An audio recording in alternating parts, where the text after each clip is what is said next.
નમસ્કાર દર્શક મિત્રો, હું અશોક પરમાર સહયોગ દ્વારા પ્રસ્તુત ન્યૂઝ 20 ગુજરાતીમાં આપ સૌ દર્શક મિત્રોનું હાર્દિક સ્વાગત કરું છું। જોઈએ આજના મુખ્ય સમાચારો।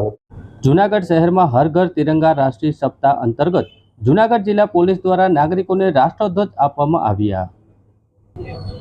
જૂનાગઢ જિલ્લા પોલીસ પરિવાર દ્વારા હર ઘર તિરંગા રાષ્ટ્રીય સપ્તાહ અંતર્ગત પોલીસ અધિક્ષક હર્ષદ મહેતા, ડીવાયએસપી હિતેશ ધાંધલિયા, એલસીબીના પીઆઈ જે પટેલ સહિતના અધિકારીઓએ રાષ્ટ્ર પર્વ સ્વતંત્ર પર્વ 15મી ઓગસ્ટના પૂર્વે ઘર ઘર તિરંગા રાષ્ટ્રીય સપ્તાહની ઉજવણીના ભાગરૂપે શહેરના નાગરિકોને રાષ્ટ્રીય ધ્વજ અર્પણ કરી હર ઘર તિરંગા રાષ્ટ્રીય સપ્તાહની ઉજવણી કરવામાં આવી હતી।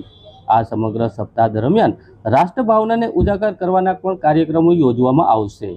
એસપી પટેલ હર્ષદ મહેતા પોલીસ પરિવાર દ્વારા શહેરના ગાંધી ચોક ખાતે 15મી ઓગસ્ટ અનુસંધાને હર ઘર તિરંગા અભિયાન અંતર્ગત જૂનાગઢ શહેર અને જિલ્લા વિસ્તારમાં કુલ મળી 2000 જેટલા રાષ્ટ્રધ્વજ વિતરણ કરવામાં આવ્યા હતા, જેમાં 78માં સ્વતંત્ર પર્વ નિમિત્તે રાષ્ટ્રભાવને ઉજાગર કરવા કાર્યક્રમો યોજવામાં આવ્યા હતા અને આગામી 15મી ઓગસ્ટ સુધી વિવિધ કાર્યક્રમો પોલીસ પરિવાર અને વહીવટીતંત્ર દ્વારા યોજવામાં આવશે।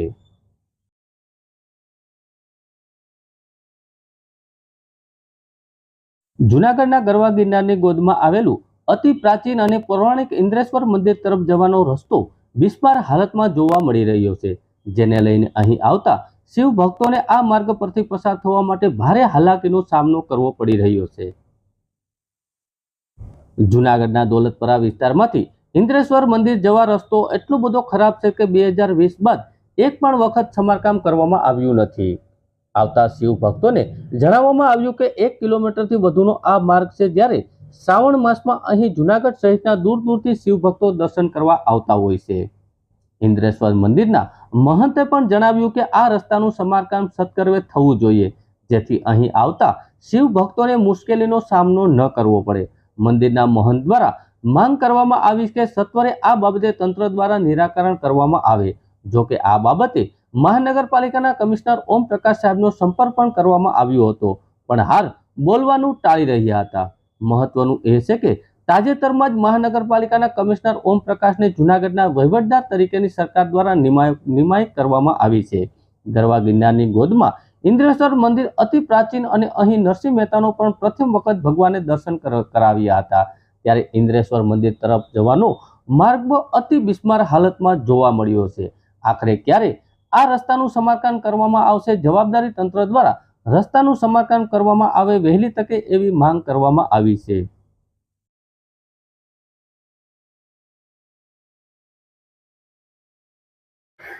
બે 2020થી 2024 સુધી જ્યારે જૂનાગઢ મહાનગરપાલિકામાં ભાજપ શાસન હતું અને અત્યારે આપણે રોડની વાત કરી ઇન્દ્રેશ્વરના, તો અત્યારે બેસુમાર હાલતમાં છે અને ખરાબ પરિસ્થિતિ છે। જ્યારે શનિ રવિ ને સોમ 3 દિવસ સુધી અહીં ભાવિકો પુષ્કળ આવે છે અને દર્શન કરવા આવે છે જૂનાગઢ બહારથી ક્યાંથી, અને રસ્તાની હાલત જોઉં તો ગંભીર છે અને ટ્રાફિક પણ એવું થાય છે। એટલે વહેલી તકે આ રસ્તો બને, સારો બને, અને એવી અમારી રજૂઆત છે। વિશ્વ સિંહ દિવસની સાસણ ખાતે ઉજવણી કરવામાં આવશે। રાજ્યના મુખ્યમંત્રી ભૂપેન્દ્રભાઈ પટેલ પણ સહભાગી બનશે। સમગ્ર ગુજરાત અને ભારતનું ગૌરવ એવા પ્રતીક એવા એશિયાટિક સિંહનું એકમાત્ર નિવાસસ્થાન ગીરનું જંગલ છે। સિંહોના જતનના સંવર્ધન માટે લોક જાગૃતિ કેળવાય તે માટે 10 ઓગસ્ટના રોજ વિશ્વ સિંહ દિનની ઉજવણી કરવામાં આવે છે। વિશ્વ સિંહ દિવસની સાસણ ખાતે યોજાઈ રહેલી ઉજવણીમાં રાજ્યના મુખ્યમંત્રી ભૂપેન્દ્રભાઈ પટેલની પ્રેરક ઉપસ્થિતિ રહેશે। એક વખત હતો કે ગિરનાર જંગલમાં સિંહોનું જૂથ સંખ્યા રહેતી હતી। સિંહ સંરક્ષણ, સંવર્ધન અને સિંહ વસવાટને લગતી બાબતો માટે રાજ્ય સરકારમાં સતત પ્રયાસો કરવામાં આવ્યા છે। સિંહોની સંખ્યામાં નોંધપાત્ર ઉમેરો થવા જોવા મળી રહ્યો છે। ગુજરાત રાજ્ય સરકારના સિંહ સંવર્ધન માટેના સાતત્યભર્યા પ્રયાસોના પરિણામે 674 સિંહ રાજ્યના સિંહ દર્શન માટે પ્રવાસનને વેગ આપ્યો છે।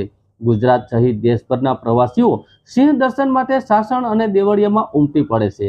પ્રવાસનની સાથે સ્થાનિક સ્તરે રોજગારીની તકો વિસ્તરણ કરતી કુદરતી રીતે એશિયન સિંહ અને ગુજરાત રાજ્યના સૌરાષ્ટ્ર વિસ્તારમાં વિહરતા જોવા મળી રહ્યા છે।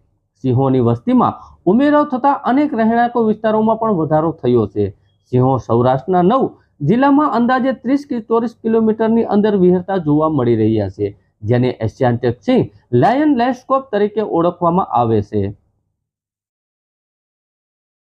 જૂનાગઢ જિલ્લામાં કાયદોની વ્યવસ્થાની જાળવણી તેમજ જુગારની ગેરકાયદેસર પ્રવૃત્તિઓને નેસ્ત નાબૂદ કરવાના કામગીરીના ભાગરૂપે બિલખા ગામમાં રહેતા જુગારનો અડ્ડો ચલાવનાર મુસ્તફા રજાકભાઈ માલવિયાને પાસાના કાયદા હેઠળ સેન્ટ્રલ જેલ વડોદરા ખાતે ધકેલતી જૂનાગઢ ક્રાઇમ બ્રાન્ચ.